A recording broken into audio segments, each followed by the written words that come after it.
I place maybe should.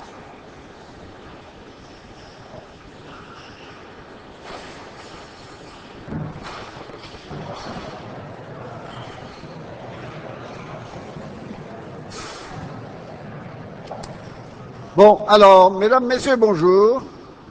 Nous allons enchaîner dans cette prochaine partie de notre discussion. But I see that you don't all understand French, obviously. Can I have your attention everywhere in the room, please? Can we start? Thank you, everywhere, I see. All right. Well, I've been asked to be a moderator, but I'm more an agitateur, you know. But I will not have to moderate the panel because they already told me that 20 minutes each will be enough. So we will try to cover the subject within an hour to allow you to have some time for questions. I was also asked not to present my own opinion, but that I cannot do. So I think at the beginning I would like to share with you some of our personal views that only commit myself. The first one is that I do not have to present the French case on energy, because fortunately this morning it was recalled that 80% of our electric power is nuclear. However, I want to add one thing. This electric power is only 35% of our total energy consumption. So we need still gas and oil to assume the 100% needs in our energy. What does that mean? That means we are interdependent from Russia and Algeria for our gas supply. We are interdependent of the Middle East for our oil supplies. And the idea I just want to present you today that we should keep in mind, our countries are so interdependent that we are not going to have a war, even if we call it a Cold War. We are going to work together to find solutions that are appropriate to all our nations. This is the first thing I want to tell you. You know, if you look at how Europe was united, it was through the steel and coal community. That's how it started, saying we will build up our coal and steel industry with the German, the French, and all those countries who want to do it. And this interdependence in our industry will help us to build up a new community.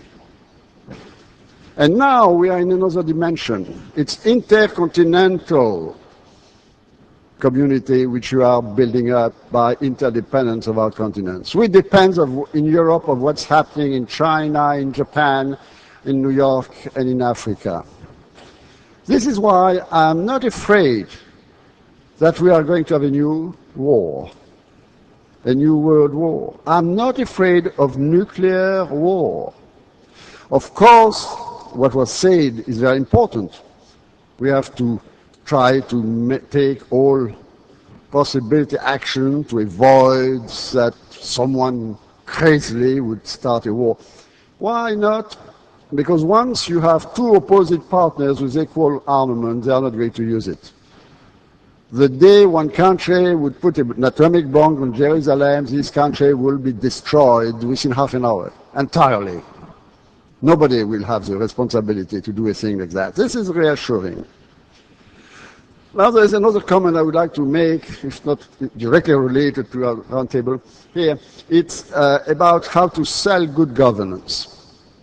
My concept is by being exemplar yourself. And I take the example of the Marshall Plan. How did the Marshall Plan work? You know, it was a $15 billion deal, which amounted out roughly to $150 billion. But that was not the point. The point is, in Europe, we are looking at the United States as a model of efficiency, of running manufacturing and distribution. And all our people were going on missions to see how do you do that. And after that, we had this good governance in Western Europe, and we caught up, becoming productive and well organized and modernized. So I think now we have to behave as model. And to come back to the nuclear energy problem, I believe France is a model. Really, I don't say it because I am French, but because we are the country which is the first one in the world to use such a high level of percentage and of security. So that was the initial two comments I wanted to make, and well, I cut down all the others. I may have a chance to speak about them later on, hopefully. Now it's my pleasure, since I was told mostly to introduce the panelists, but I'm very happy to do so, because I congratulate the people who build up this program. It's very comprehensive. Each topic has been well selected with good people to present it. You realize that. And here we have two cases, two different countries, China and Australia, and two people who are really involved there. And after that, we have an international viewpoint on where the world will go in the field of nuclear energy. So I'm very happy to start first with the case of China, Mr. Xuhui. You know, I don't pronounce Chinese very well, but he doesn't listen, so it doesn't matter. But I can, you have the curriculum vitae in your program, and I'm sure you will appreciate that as a senior research fellow and standing member of Science and Technology Committee in the China National Nuclear Corporation, he is going to tell you the biggest secrets about Chinese policy, hopes, and action.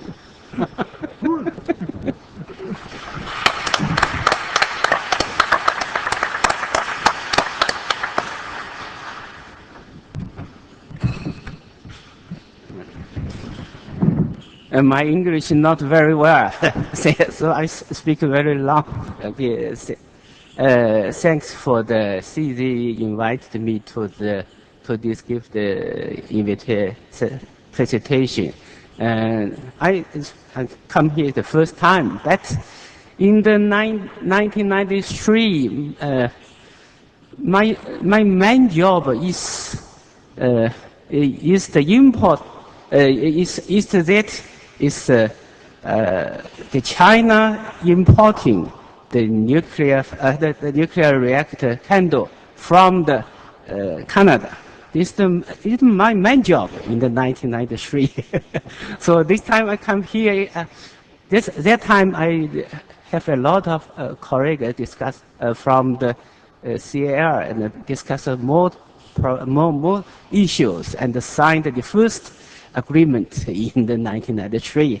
So now I give some introduce of the China nuclear power plant in the future.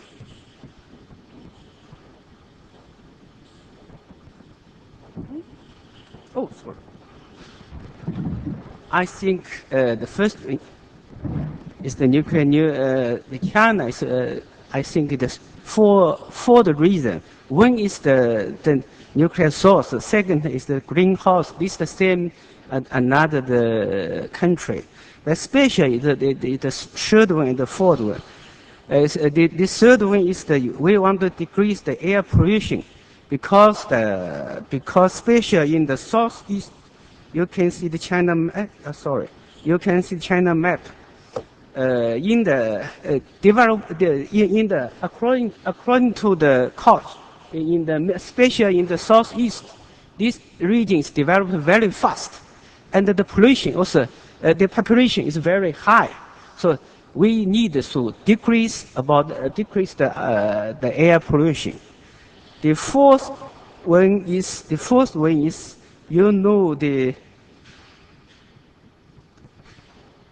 we also the resource transportation of we also want to the resource transportation because the source from the gas, oil, or the coal is from the north and east, north and west. But the energy source is special for the special for the east or the special for the southeast. So this is very long distance for the transportation, and this is also spend so much energy from here. So this also my big problem of how can develop how can use the energy, and another problem is in the east, in the west and the south. These same province also they want to develop themselves, by themselves. They also need some energy source by yourself. So this means we have to develop, use the nuclear reactor for this region. This and this is about the nuclear power in the future, especially for you can see the 2005 is about 8.7, and the 2020 is about 40 gigawatts. This is maybe the 4% or the 5%, and especially until 2050 is so big one. I don't know how can resource this the uranium. This is a big problem here.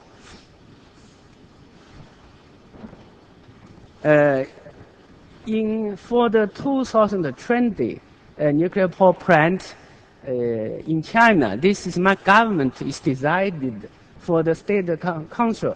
It's approved. It decided and it approved the nuclear power development project. This is maybe everybody knows. We got the goal is about 40 gigawatts, the capacity in the operating. In another is addition, maybe some 18 gigawatts capacity under construction, and maybe in this time, maybe a part of them in the operating. This depends of the need, and how can we construct the nuclear power plant.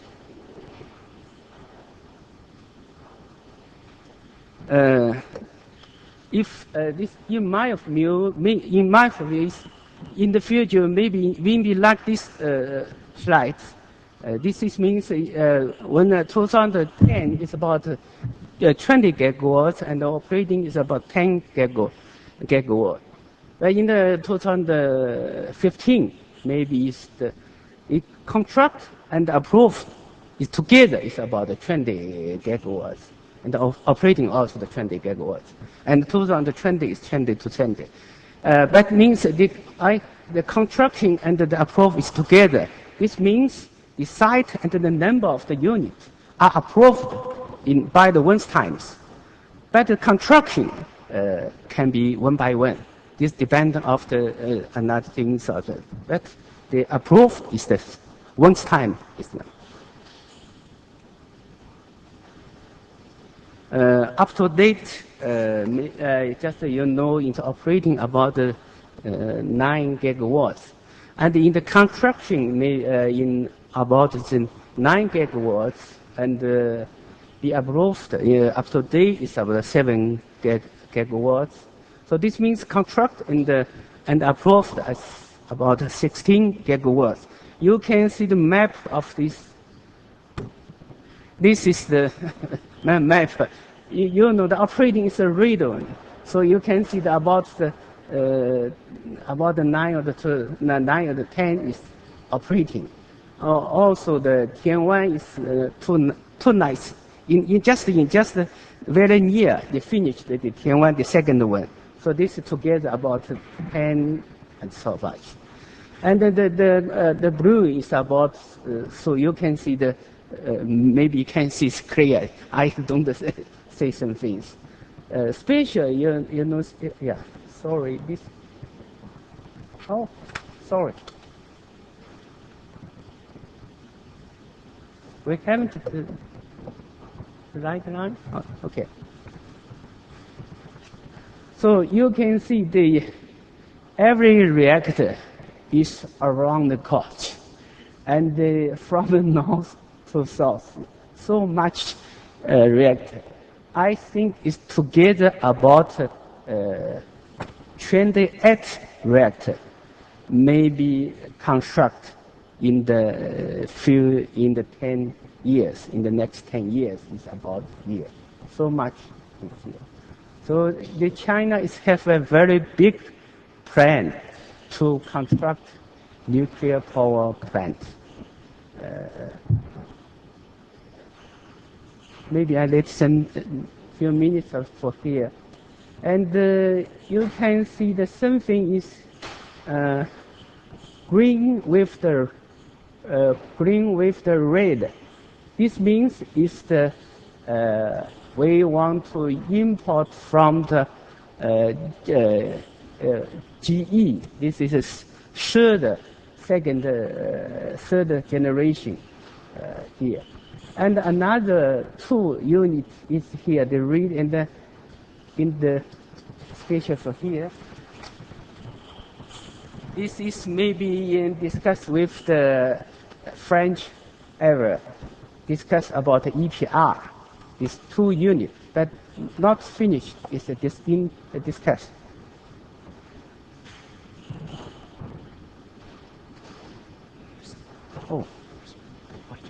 Oh, yeah, sorry. Oh.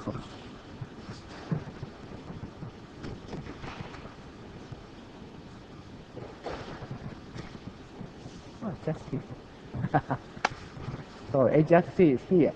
These 2 units is the third, second generation. Second generation. This is AP100, AP1000. This is approved and the for the from GE. And these 2 units is in the discussion with the friends of the EPR. Maybe this is fast, and another one is in the second generation.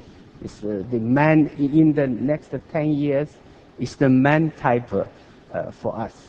This is only for the maybe contract in the 2009 begin for this one, and finished maybe in the 2015.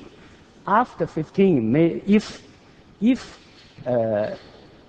after 2015 finish, then we can go in the next stage. The main type maybe from here.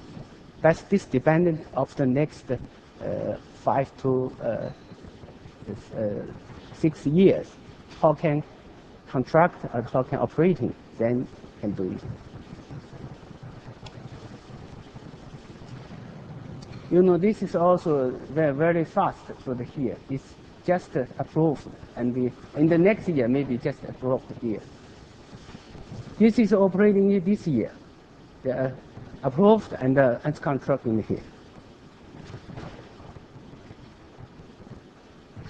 So this I just said the contracting thing. The man is the second generation. We call the 2+, and this man design and manufactured by China therefore. And the first part of the third generation plant will start in the 2009. And we also a new cooperation is China State Nuclear Power Technology. This is also special for the select for the waiting house for the AP1000. And the EPR is only now after now is in discussion.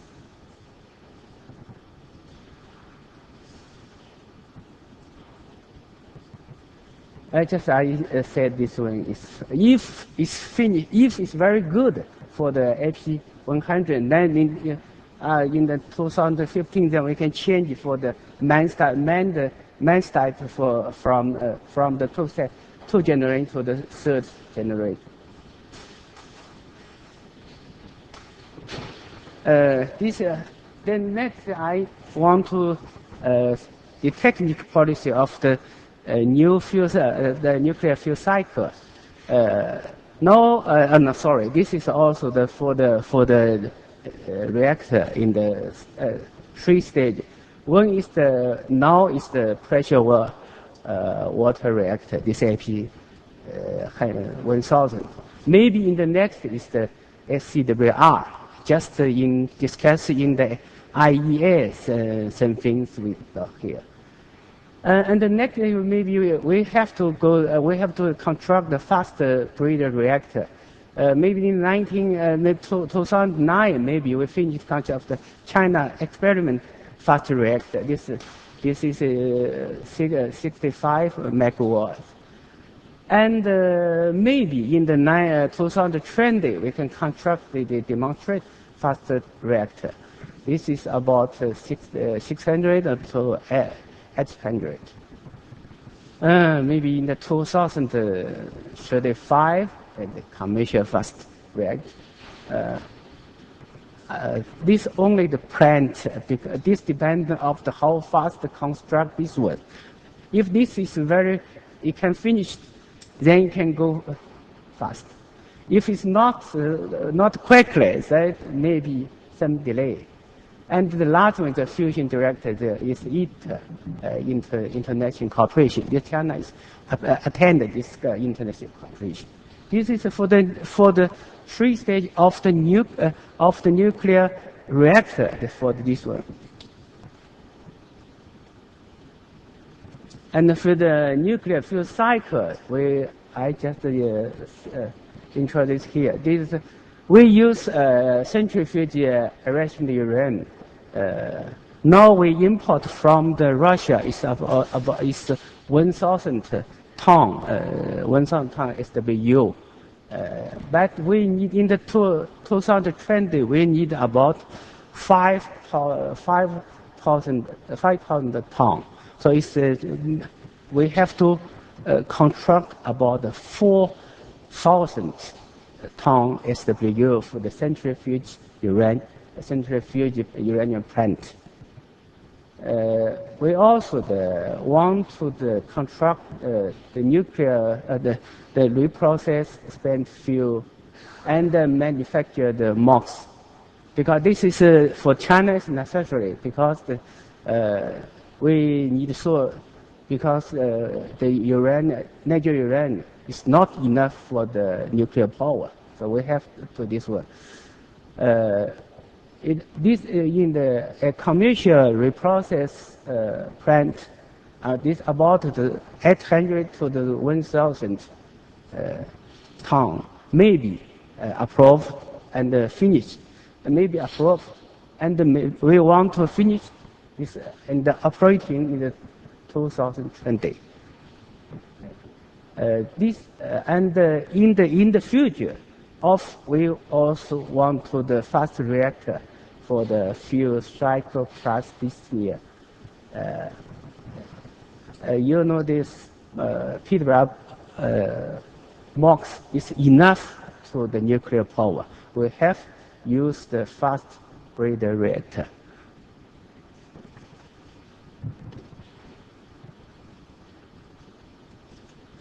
For the uranium supply, I think we also 2 parts from here. One is the domestic, maybe 1 of 3 and 2 of 3. And the import is the same. But the ratio is dependent of the import price. So we some things buy or some cooperation. For the MOX, because the reprocess plant is in the 2020, so we also, the MOX may be in the 2020. But something is called cooperation in another country.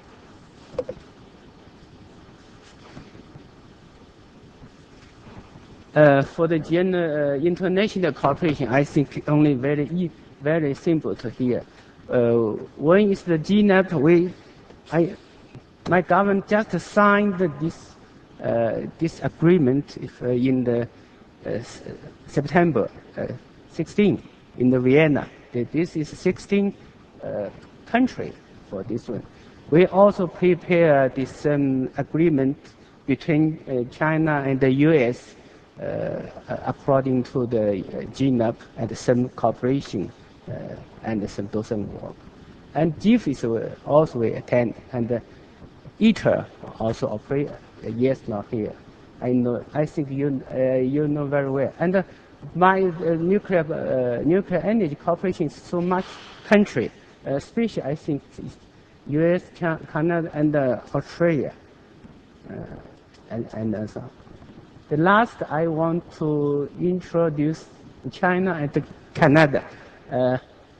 I just said it's 2 units for the candle. 2 units is 700, and the commercial operating is 2002 and 2003. But up to now, it's operating very well. General sign is the efficiency is 85%, but now it's sometimes we over it's 90%. It's very high. So it's operating very well. Also, the new nuclear fuel fabrication plant, special for the candle, also is the technology and the part of the equipment is operating import from Canada, and now operating is also very well. So it's enough to to supply the nuclear power plant for candle nuclear power. This is every year 200 ton. 200 ton the fuel rod. The last one I can show you the very previous 2 unit in Canada. This is the 2 unit candle is 2 unit. It's like here. Here. And this is also here. Oh, sorry. This cooperation in the future. I think if we cooperate in my view, with Canada, I think one is important the new natural uranium, and other cooperation in the mining. But dependent of the relation of the regulation of the Canada uranium export, because Canada is the full scope of the safeguard. That we want to the equal quantity exchange favoration like Australia. In the last year, maybe we signed this agreement between China and Australia, like the exchanges and things. So this is my presentation, and thank you very much.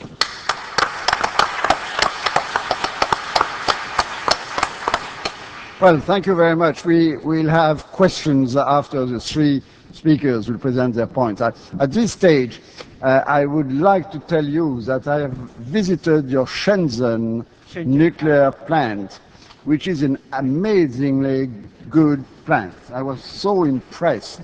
And I think the Chinese technician, it's a French operating plant, but the Chinese have been catching up so quickly with high technology that it's very amazing, and I congratulate you of that. I would like to later on to think about telling us, if nobody else does it, a little bit about ITER and fusion progress, because that's something we may expect great results. So now if you move to Australia, it's a different approach. And with Dr. Richard Lever, we will also have a very experienced view on the problem of nuclear energy and energy as a whole. So I'm very glad you are coming from all the way, I understand, from Australia to pass this message. First of all, let me thank Trevor in particular for the invitation to come all this way. It's a pleasure to do so, and particularly in such distinguished company. And I certainly hope that the larger project goes well, and I'm sure it's been, well, it's certainly got off to a very good start today. Before it slips out of my mind, I thought I should simply perhaps depart a little bit from the instructions I was given and point out to you, as indeed was just highlighted, that while I'm here primarily to talk about comparison between Australia and China, one of the interesting aspects which perhaps deserves some consideration is what Australia and China are doing together. You're probably aware that last year the Australian government, the Howard government, concluded a bilateral safeguards agreement to sell uranium to China. This was not entirely uncontentious, but it sailed through fairly easily with the support of both major political parties in Australia.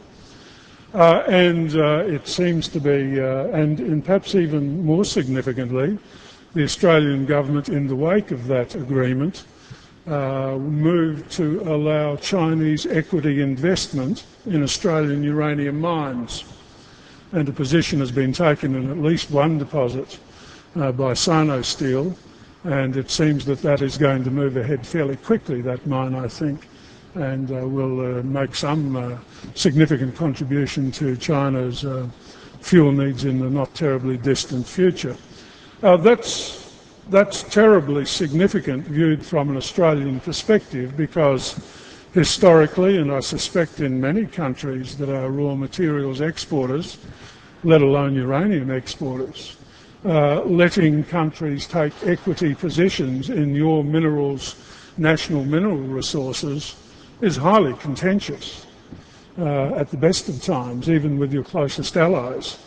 I'd like to look on the very bright side of this, but it's not hard to see here the makings, perhaps, of some tensions in the future. It'll be interesting to watch how this develops and moves over time. I hope it moves well, but that can by no means be assured. But that wasn't what I was here to talk about. I was here to talk about what you're probably well aware of, that in the second half of last year, following a particularly interesting period in the life of John Howard, I'll describe that interesting period to you in a moment, there was a nuclear policy review initiated in Australia, a fairly compressed review, I might add, compared to some previous reviews, all done and dusted in 6 months, under the chairmanship of CIGI Switkowski, a man who was trained in nuclear physics and who held a position in an Australian university, and then left and carved out a very successful career for himself as the chief executive of 2 of Australia's largest telcos, and then returned to the realm of nuclear physics as chair of this review. And the review was handed down around Christmas time, a draft followed by a final report, and it recommended the construction of 25 nuclear power plants in Australia over the next 40 years, roughly speaking. Now, that's not quite as big as what China has on the drawing boards, and perhaps even, well, we're not too certain how much of India's we'll get through, but quite a significant 25 gigawatts, done partly in the name of climate change, and for good reasons. When you look at Australia's carbon emissions footprint on the face of the earth, done partly for those reasons. But I've got to tell you, I don't think it's going to happen. Right? The most interesting thing in the period since that review has been handed down has been how little the Howard government wants to talk about that. Indeed, in May this year, appraised of what the Switkowski review had to say, I decided it was time, if we were going to have a debate about this, that we should have a conference on it.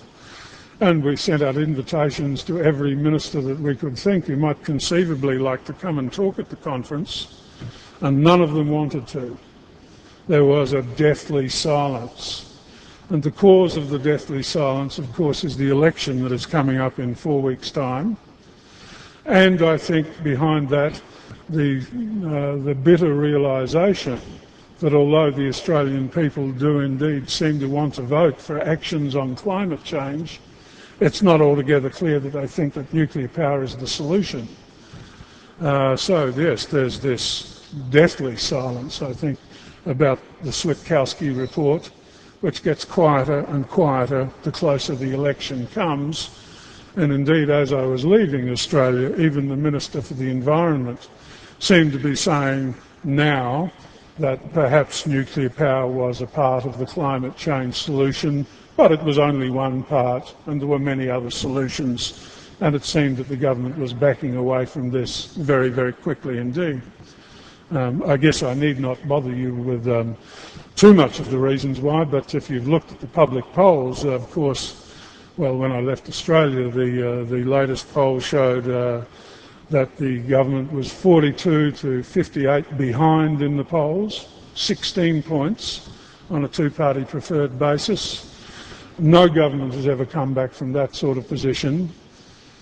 It's a brave man who'll say that John Howard can't walk on water occasionally. He has sometimes. But I do have a fairly sneaky belief that he's probably down for the count this time. And if that's true, then certainly a Labor government will come to office in 4 weeks. Their position is that we should not proceed with nuclear power at all, or indeed anything else, other than a vast expansion of uranium mining, about which I'll say a little bit in a moment. So no power plants, no enrichment, no waste dump. Cooperation with China, yes, that is part of the Labor agenda. They welcome the bilateral safeguards agreement, but no sales to India, even if the 123 agreement goes through. Labor Party policy is that India has not signed the NPT and that's it. Whether that's a fair position to hold is another thing. That's the policy that they've kind of settled upon. So get ready for a change. And I think we can, at least for the foreseeable future, for the life of a Rudd government, however long that proves to be, we can probably fairly safely say that there will be no forward movement on that list of 25 possible nuclear power plants. But I wanted to tell you a bit about 6 months in the life of John Howard, and to help me do this, I've brought with me, when you come a long way, it often helps to bring a few slides from home to remind you of what you're missing. The Adelaide Advertiser. The date is quite significant, August last year. The Advertiser is not, should I say, a newspaper of great repute, but it is worth saying that this is the newspaper it's the successor to the first newspaper in the Murdoch empire. In Adelaide in the late 50s and early 60s, this was where Rupert Murdoch cut his teeth with a newspaper that was then called The News, but which looked exactly like that, tabloid format. And he later brought out the Advertiser and closed down the News, and that is now the Murdoch Press in Adelaide.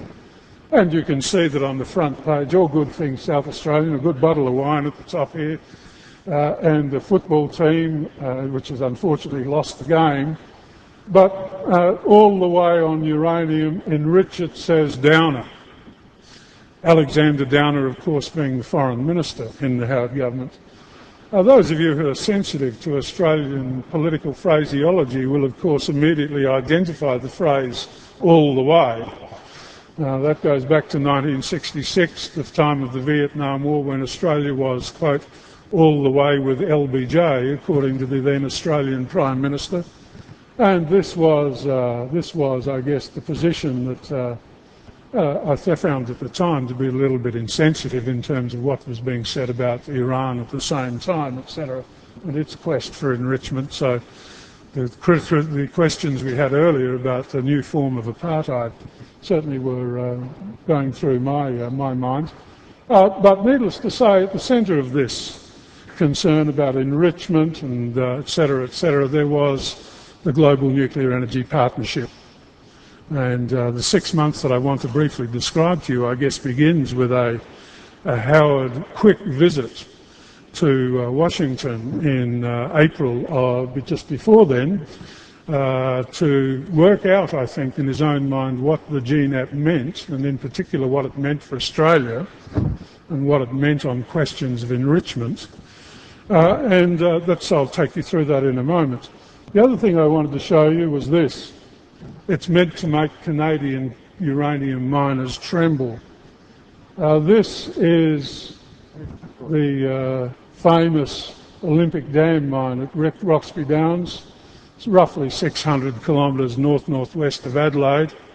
Current capacity about 5,000 tonnes of yellow cake per annum, but about to undergo, under its new BHP Billiton ownership, about perhaps a bit of an exaggeration, sometime in the next 5 to 6 years, a tripling of capacity by turning it from an underground into an open pit mine primarily, which will put it on the kind of the geographic scale of some of those supergiant Chilean copper mines, Chuquicamata and other great jewels in the BHP crown, and will push it up to probably 15,000 tonnes of output of yellow cake per annum, with a lifetime at that level of perhaps 50 or 60 years and perhaps longer. This deposit has been known about for 30 years, and frankly they're still trying to work out how big it is. By itself, under some estimations, it may account for a third of low-cost global reserves of uranium, just that mine by itself. And as I say, we've not yet discovered the outer limits or depths of that deposit. So it's indeed a fearsome undertaking. And not surprisingly, this is in South Australia, a state that in other respects, I guess, struggles for a rationale these days. This is the Great White Hope. The state government in particular, a Labor Party state government, Labor Party controlled, stands 400% behind the expansion of this mine and all that that means. And it means a great deal so far as the provision of water, the provision indeed of electricity to run the mill, etc. All of these things are the great white hope of the state government in South Australia, and indeed the federal government standing also very squarely behind that, even a Liberal one. And of course a vast expansion elsewhere around Australia of uranium exploration and potential mines. Because the one thing that has been agreed in this 6-month period, the Labor Party and the coalition Howard government may disagree on many things, and I've suggested some of them to you, but the one thing that has been agreed is that we should remove any restrictions that exist on the expansion of mining, at least at the federal level, although even then the Labor Party says, well, if state Labor governments really want to continue to prohibit uranium mining, we wouldn't want to stand in their way. But by and large, in a state like South Australia, where this mine already exists, you can expect to see a very, very significant expansion in output from this and other mines, and a real, amongst the miners of Australia, there is now a real desire to get Australia's share of global low-cost uranium reserves in line with its share of output. For most of my lifetime, I've got to tell you, there's been a bad case of Canada envy in Australian uranium miners. They look at Canada, they see a country with perhaps a half to two-thirds of the size of Australia's low-cost reserves and a share of the international market that is twice as big. They say, why is that so? Why is it that Canada's share should be much bigger than Australia's? So it's a very crude form of mercantilist competition that is about to come upon us, I'm afeared. And I'd like to conclude, when I get a chance, to just simply say a little bit about that, because that's not something I welcome. And I think that Canadian and Australian governments should be able to do better than fall all over themselves about who can have the biggest slice of the pie. So I'll conclude on that in a moment. Just let me go back to what was being spoken of. We'll stay where we are, I think. We'll pretend we've gone back. Let me describe that 6 months in the life of John Howard to you, which began in about, I suppose, around April of last year. It began with some unsettling polls on the issue of climate change. The unsettling polls suggested that the Australian people, or at least about 85% of them, thought that there were only two issues that they really wanted to take seriously for the forthcoming federal election, and one of them was climate change, and the other one was broadband policy. There were a series of polls that showed these two things to be priorities 1 and 2. Unfortunately, the Howard government, as you're probably well aware, had no policy at the time worthy of the name on climate change, and only the semblance of one, I think, indeed, on broadband. And indeed, the Howard government soon thereafter decided that perhaps it would start orienting itself towards clean energy kinds of considerations, and what better than uranium to kind of lead the charge in this respect. So, having I think for the better part of a decade been a denier on the importance of climate change considerations, all of a sudden John Howard underwent one of those changes for which he's become quite famous. So he's a man who can to some extent claim to have walked on water. He became, instead of a climate skeptic, he called himself a climate realist. And climate realist meant promoting nuclear power and in particular selling it abroad. We were already interested in selling it to China, and would about this time become interested in selling it to India. But now, for the first time, in addition to selling uranium to other people, perhaps even using it at home, a nuclear industry in Australia. Now, I've got to tell you that in my lifetime, that is not something that has been seriously discussed. There was, back in the late 60s and early 70s, a plan for one Australian nuclear reactor, which was as much, I must say, about bombs as it was about any contribution to the national electricity output, perhaps even more so about bombs than it was about electricity, and it was ultimately not proceeded with. And frankly, there's been no discussion since then until about April last year of any Australian forward movement in this direction. So around that time, April, Howard took off. He wanted to work out what GNEP meant. He went to Washington. He was briefed by Sam Bodman. He spoke to Bush. He made it very clear when he went to Washington that he was interested in, and if I may quote him, he was interested in selling, not leasing, uranium, i.e. one of what seemed to be a central feature of GNEP as it then stood, the idea of fuel leasing, he was essentially leaving out.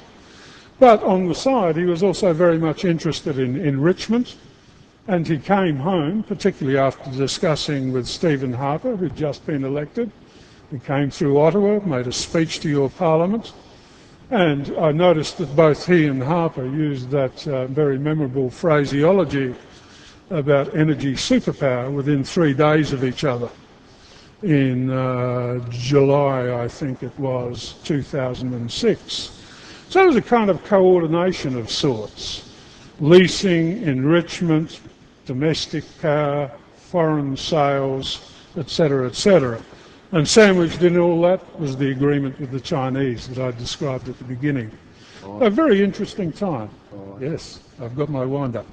Let me just simply say, I said that I wanted to say a little bit about what Australia and Canada could do together, which would be, to me, much more productive than a rather pointless squabble over who's got the biggest share of the world's uranium market. 35 years ago, of course, Australia and Canada cooperated, if that's the right word, in what we call the uranium cartel. I'm not suggesting that we should do that. But there is a respectable form of cooperation amongst raw material suppliers, which has not been practiced for 20 years, and it's called international commodity agreements. One of the problems you have when trying to make fuel assurance guarantees is that there are no political instrumentalities, or too few, available to you. Energy is not inside the WTO system. It is not covered by multilateral disciplines. So one of the things that I find very attractive, and which perhaps could form part of the the kinds of agendas which Joe Cirincione was starting to talk about, and which I'm sure will be carried on with now, would be the prospect of, I guess, constructing some parallel set of producer-producer dialogues which would back up safeguards agreements. To some extent, producers and consumers talk to each other over safeguards. So I'd like to kind of put on the agenda as something that we might well think of as worthy of Canadian and Australian diplomacy, going back to a meaningful form of cooperation through some kind of international commodity agreement with uranium as its focus. With no further ado, I'll get out of your way, and thank you very much. Well, thank you very much. So now we have a vision of the specific position of Australia, which is involved as well in the problem of nuclear we are faced. Thank you very much. So now we have to hear about the role of the International Atomic Energy Agency. And Alan McDonald is very well equipped to do that after graduating both from Harvard and Stanford. Not bad. And he was with General Electric, with a former fast breeder reactor. And now he is with the Nuclear Energy Department of the International Atomic Energy Agency, and he wrote a book on global energy perspectives. So probably that's what he's going to talk to us about. Thank you very much. Actually, when I asked Mr. Findlay what I should talk about, these were the three requests that are up on the slide. The IAEA's thoughts on nuclear power progress, agency assistance to states expressing an interest in entering the field, and then agency activities and views in this whole area of nuclear fuel banks, guarantees of supply, and multilateral enrichment facilities. On the future of nuclear power, it's our job not so much to predict the future, but to prepare for it. But to that end, we do make two predictions, a high and a low, that we update every year. And this year's updates were the top story on our website when I left the office on Wednesday. The low projection includes firm plans announced by governments and power utilities for new construction, lifetime extension, and retirements.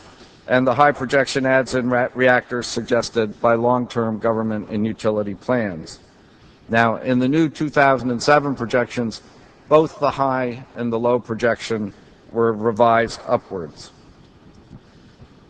In the updated high projection, global nuclear power capacity reaches about 690 gigawatts in 2030 compared to 370 today, or at the end of 2006.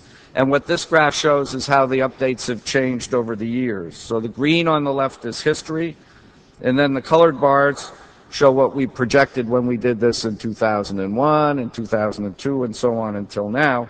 And as you can see in the group of bars on the right, the 2030 projection has moved upwards every year, now up to 692 gigawatts, which reflects the evolution we've seen in government positions and announced plans by both governments and companies. So here's the same picture for our low projection. There was a big jump in expectations back in 2002 and 2003.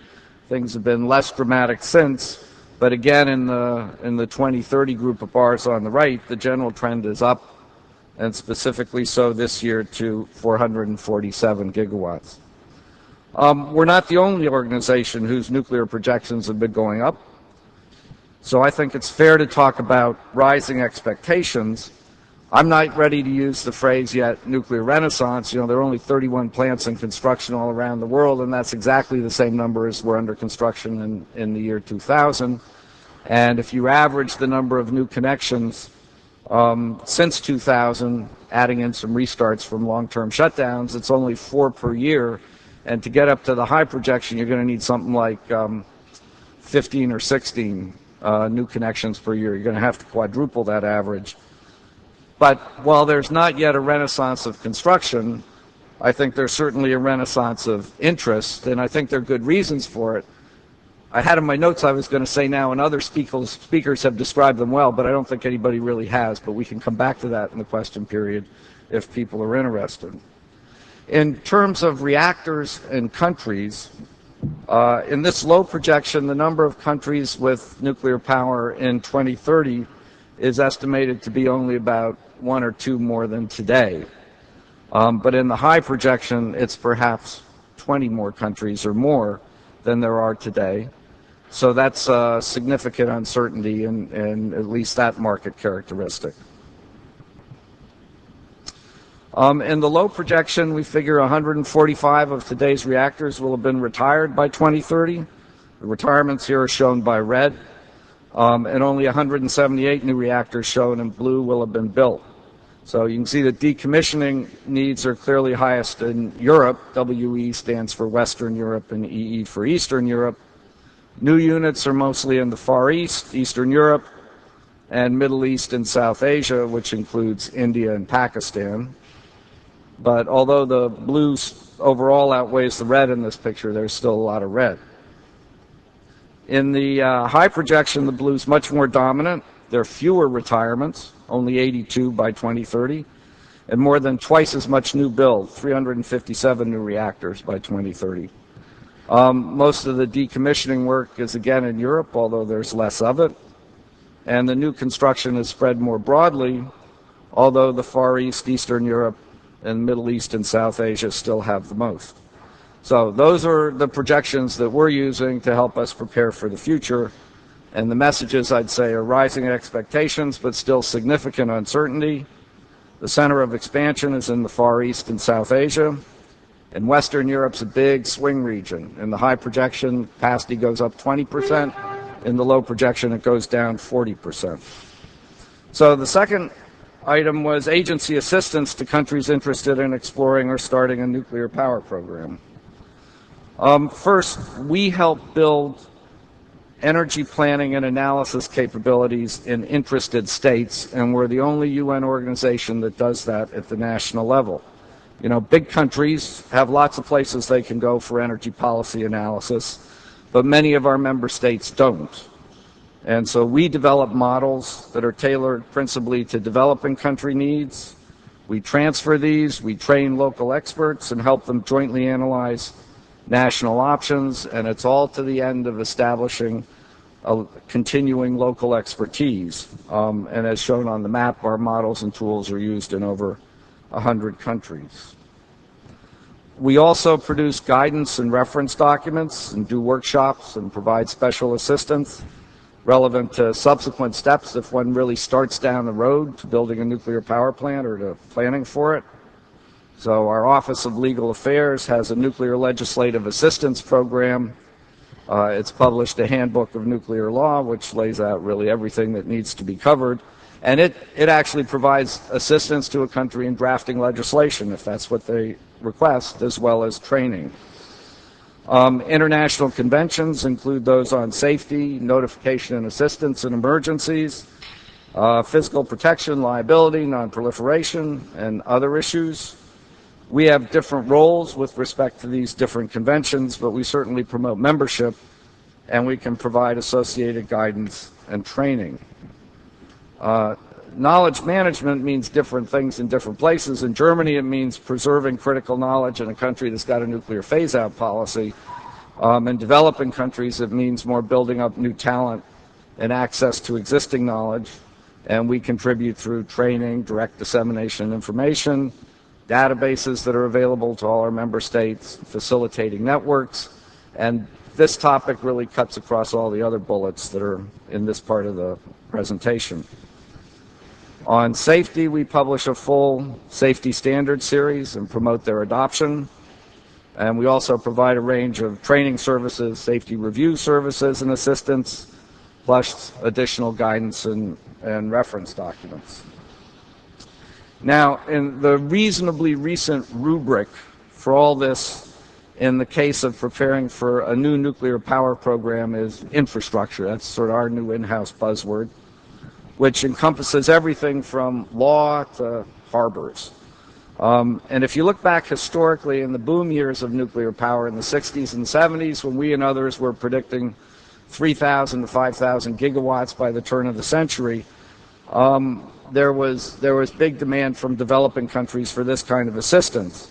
This decreased substantially when nuclear power growth leveled off, and particularly after Chernobyl. And then we got the end of the Cold War, and we got lots of business from countries in transition interested in Western practices. And now basically those countries have transited. They're no longer in transition. They've joined new clubs like the EU, where they can get help and they don't particularly need us anymore. But rising expectations has brought back interest in infrastructure from newcomers. So we're updating things and consolidating things and making sure we coordinate what we're offering across all the bullets that were in the last slide. You know, we're like any other big organization. You got to watch out for falling into silos, and we got to make sure when an interested developing country member state comes to us, whatever door they come in, they get the full range of advice and it's coordinated. This year, we published 2 interdepartmental documents where we were very careful to make sure we had everything in the same documents. The blue one on considerations to launch a nuclear power program at the beginning of the year, and the more detailed purple one last month on milestones in the development of a national infrastructure for nuclear power, which takes the blue one several steps further. Both basically try to distill the experience of nuclear power's first half century into advice about what needs to be done early to avoid heartache later on. And there's a demand for more detailed advice, which we'll try to meet. And there's demand for a lot of missions and face-to-face advice. Now, the third topic is fuel banks, supply guarantees, and multilateral enrichment facilities, which I've put under the heading assurances of supply. As we heard at lunch, these topics have a long history. The current round really began in October 2003 in an essay in The Economist in which the Director General made 3 proposals, including limiting enrichment to multinational control, quote, accompanied by an assurance that legitimate would-be users could get their supplies, end quote. And then in a December 2004 report to the UN Secretary General, a high panel on threats, challenges, and change urged negotiations leading to the IAEA becoming, quote, a guarantor for the supply of fissile material to civilian nuclear users, end quote.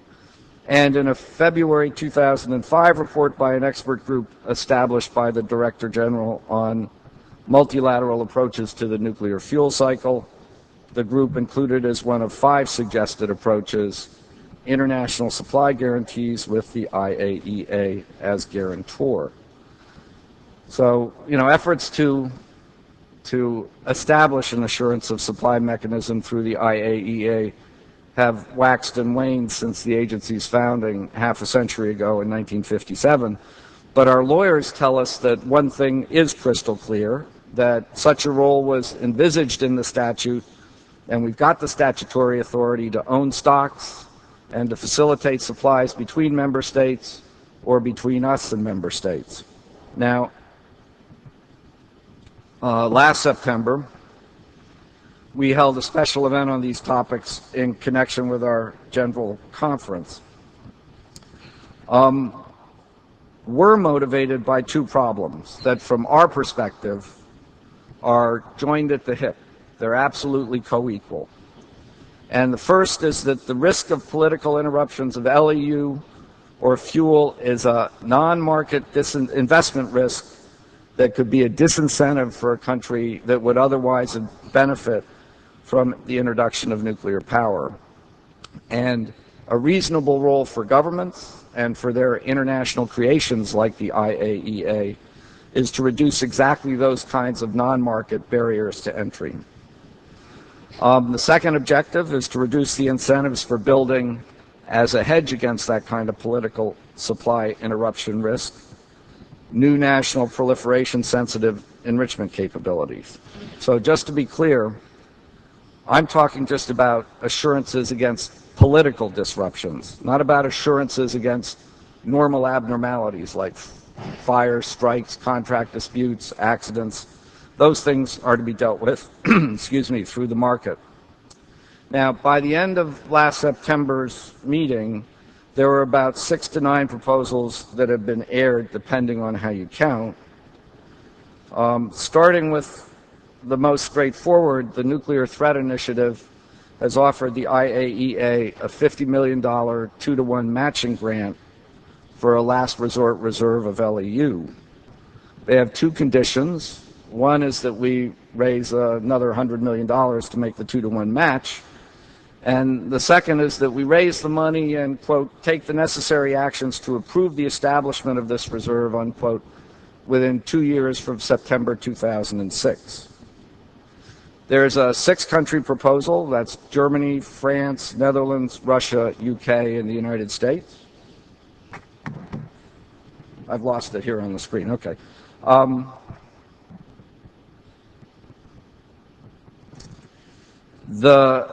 The 6-country proposal is that if your LEU is cut off for a political reason, you can first go to the IAEA as sort of a marriage broker to try to match you up with somebody else.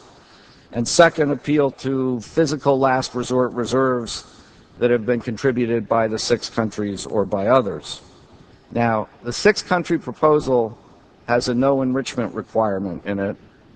That's that a country wanting to call on the reserve could not be in the enrichment business at the time it made the call. 2 possible last resort reserves in this connection are one being developed by the United States, which announced in September 2005 that it would commit up to 17 metric tons of highly enriched uranium to support assurances of reliable nuclear fuel supplies for states that forego enrichment and reprocessing. And then another by the UK for enrichment bonds. These wouldn't be physical reserves of LEU, but they'd be governmental commitments to deliver enrichment services if called upon by the 6-country proposal. Then there's a proposal by the World Nuclear Association with 3 levels of assurance. Level 1's the existing market. Level 2 is commitments among the enrichment companies to cover for each other if one of them were politically forbidden from honoring a contract, and the IAEA were to say the coverage is legitimate. And then level 3 is a last resort reserve or reserves, and the WNA proposal currently has a no enrichment requirement. There's the International Uranium Enrichment Center created by Russia and Kazakhstan. IUEC stockholders have a claim on the company's product, which is LEU, and the profits. But the company's also going to sell on the global market to non-partners, and there's the possibility of the IUEC contributing to a last resort physical reserve. And then there's a similar German proposal for a new IAEA-operated international enrichment facility on an extraterritorial site. And then there's a Japanese proposal focused more on information gathering and sharing about capacities and plans for all stages of the front end of the nuclear fuel cycle. Now, some of these have been refined in the past year, and a few variations have been added, and all are available really in one form or another on the IAEA website. At the September 2006 meeting and in other forums, the no enrichment requirement in a number of the proposals drew criticism from countries concerned about a possible erosion of NPT Article 4 rights and about possible entrenchment of a global divide between the technology haves and the technology have-nots. Also at the meeting, concerns were expressed that any IAEA or governmental initiatives not disrupt the current well-functioning market, that we should follow the physician's dictum of first, do no harm.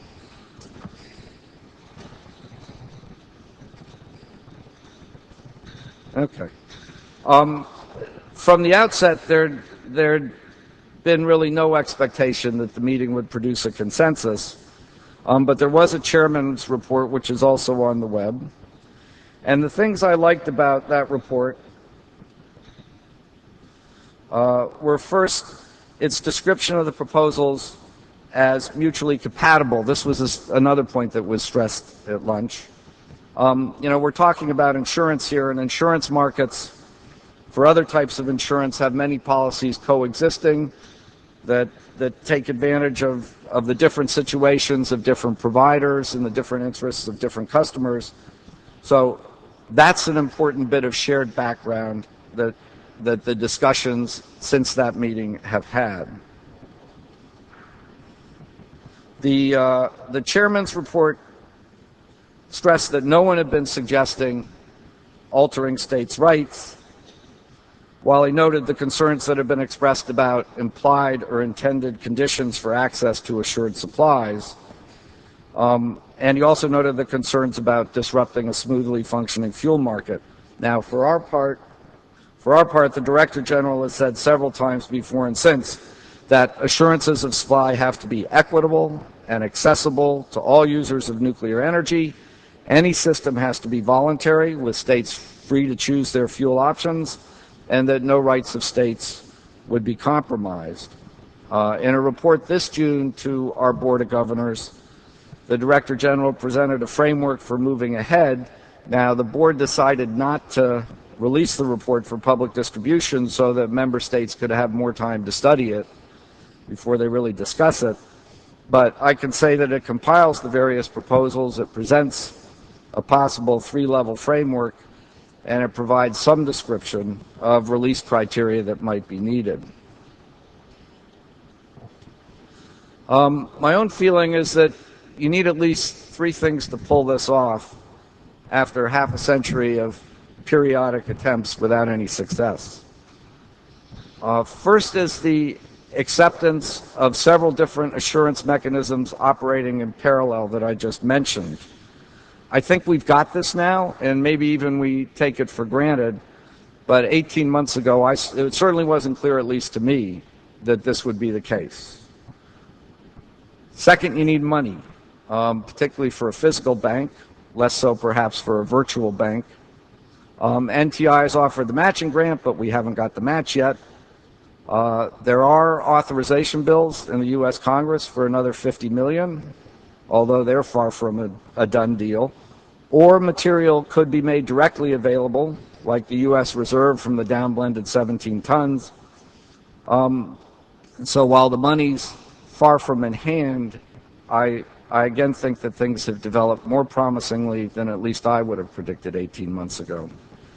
And third, you need guaranteed export licenses. So whatever location or locations the reserves are in, when there's a call, everyone's assured that the exports can't be blocked by host governments. I think this is the hardest one to get because it means effectively states relinquishing some sovereignty to the IAEA Director General. But even here we've got some progress. The enrichment bond involves export guarantees, and not everybody has been as categorically dismissive as we might have feared. So again, there's a long way to go, but again, more progress than I predicted. Yeah, that's the last one. I think the long, difficult 50-year history of assurance of supply testifies to its importance and to its complexity. But the world's changed in the last half century. We're more experienced, we have new opportunities, and it's still a noble cause. To end with a quote from the Director General, "If we succeed, it will be a major achievement. It's not going to happen overnight. We need to build consensus, to be clear in our minds as to where we are heading, and to make sure that we are in no way prejudicing anyone's right or impacting negatively on the ability to use nuclear energy. I see it as a win-win situation for everybody."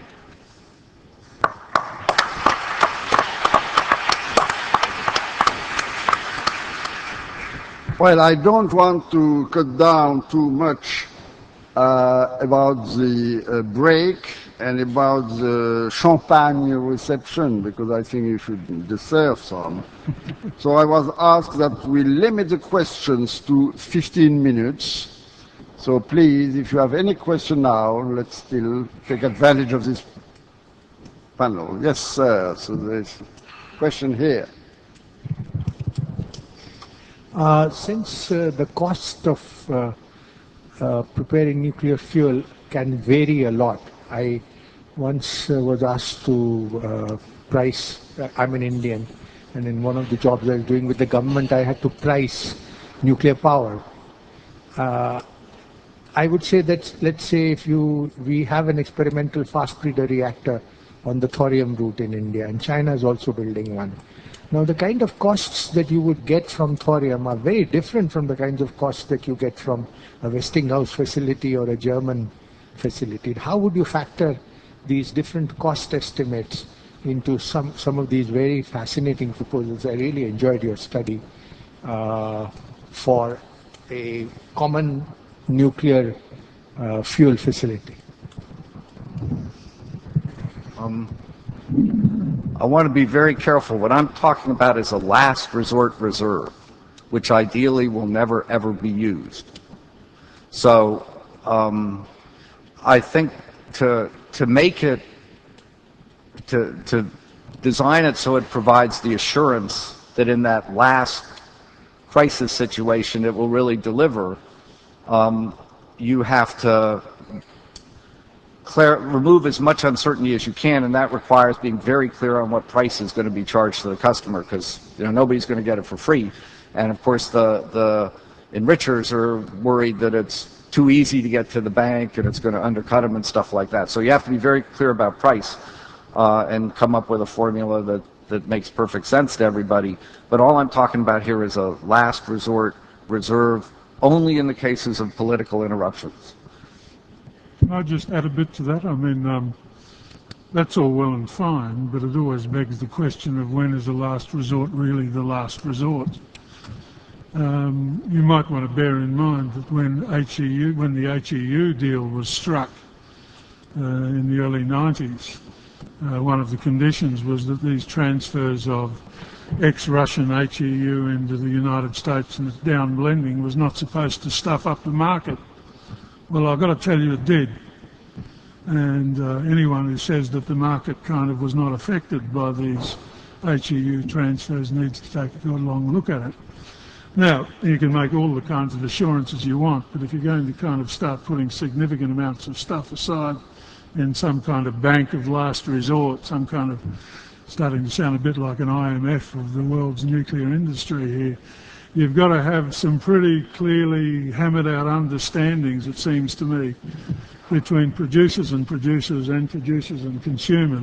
That's not to say it can't be done, but you wouldn't want to estimate the difficulty of it, and I don't think it really helps to just say, well, only in the last resort, because anyone can bring the last resort forward in time by a bit of market manipulation.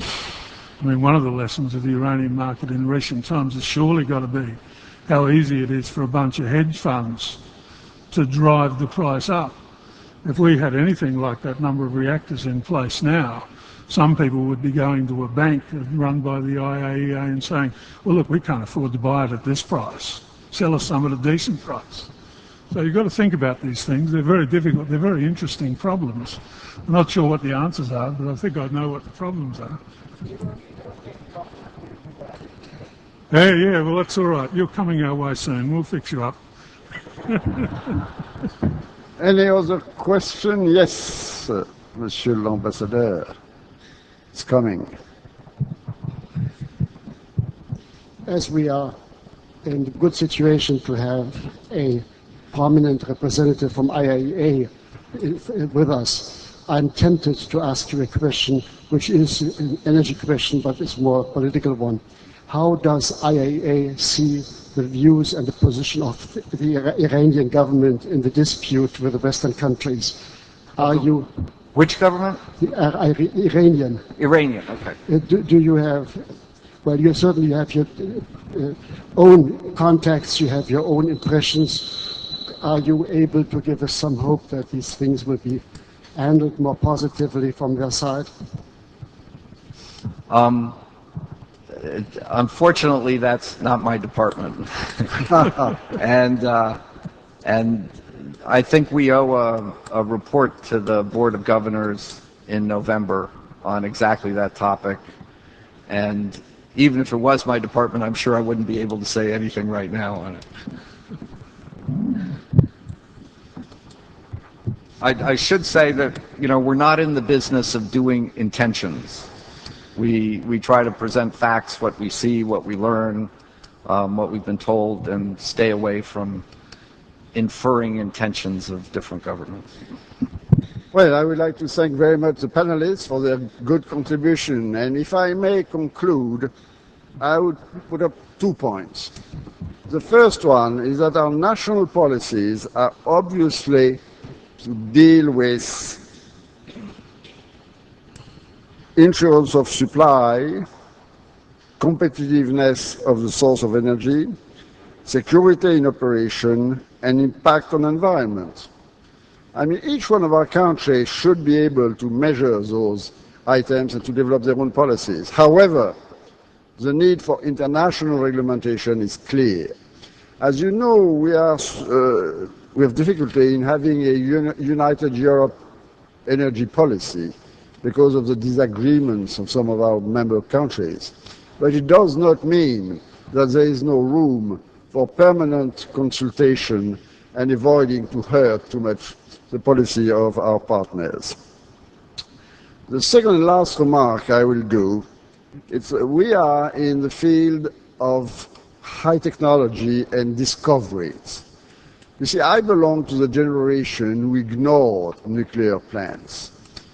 During the war, we knew that there was some bomb on the study, but we didn't know until in May 1945, we wake up and learn that Hiroshima was destroyed, and Nagasaki a few days afterwards, and we were completely shocked and hurt.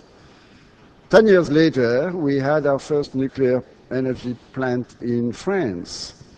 So it shows that from a tremendous worry, we build up a hope for solutions. And now I'm confident that we will, or the next generation will know the same type of suddenly discoveries that will change completely all the worries we may have today. I'm very interested in what is going on at Cadarache, the ITR project where we spend millions of dollars, Canadian as well, and Chinese and Japanese, American and French. We are about half a dozen countries, and something will come out. Maybe we'll be able to use hydrogen. Maybe we can use energy of salt water.